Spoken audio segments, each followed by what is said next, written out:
জামাতে ইসলামের ঝিনাইদহ ইউনিয়ন অফিসে সরকারি বীজ, সরিষা, ডাল, মসুর, গম সরকারি বীজগুলা তারা চোরাইভাবে মজুত করেছে। চলেন ভিডিওটা দেখে আসি। আসলে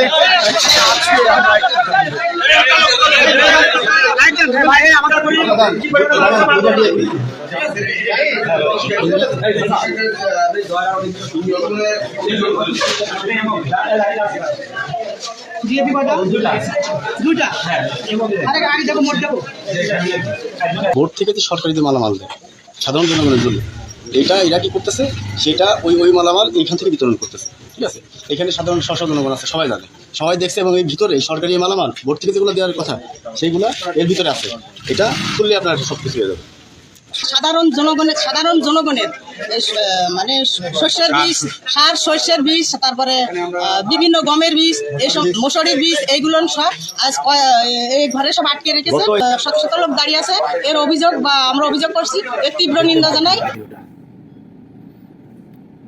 এখন ঘটনা হলো জামাত সম্পর্কে কিছু আলোচনা করতে হয়। দেখেন, জামাতে বর্তমান যিনি আমির আছেন ডক্টর শফিকুর রহমান, ইনি একজন ভালো মানুষ, এতে কোনো সন্দেহ নেই। এবং তাদের সাথে যে আরও অন্যান্য আরও লোকজন যারা জড়িত আছে জামাতের উচ্চ পর্যায়ে, তারাও অত্যন্ত ভালো লোক, কিন্তু তাদের গায়ে একটা দাগ আছে। 1971 সালে যুদ্ধের সময় এই জামাতে ইসলাম জড়িত ছিল, ওতপ্রোতভাবে জড়িত ছিল। এই জন্য এদেরকে যুদ্ধ অপরাধী বলা হয়।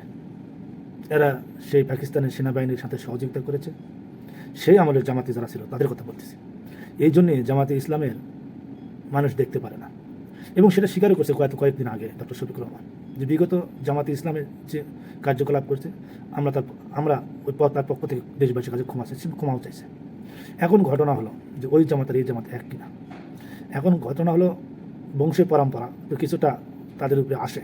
দেখেন, মীর জাফর মারা গেছে 100 বছর আগে, তার ছেলে পেলে, তার আত্মীয় স্বজন আজও মানুষ দেখতে পারে না। তারা একাকিত্বভাবে দিন যাপন করছে, তাদের চাকরি হয় না।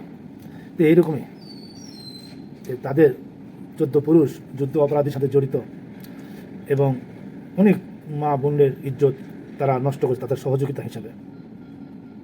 কারণ আমরা তো দেখিনি, আর আমরা ইতিহাস পত্রিকায় খবর যেটা দেখি সেটাই বলতেছি।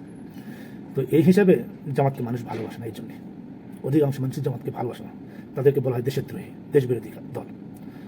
এখন বিবেচনা করবে সাধারণ মানুষ, সাধারণ ভোটার তাদেরকে ভোট দেবে কিনা। ধন্যবাদ সবাইকে।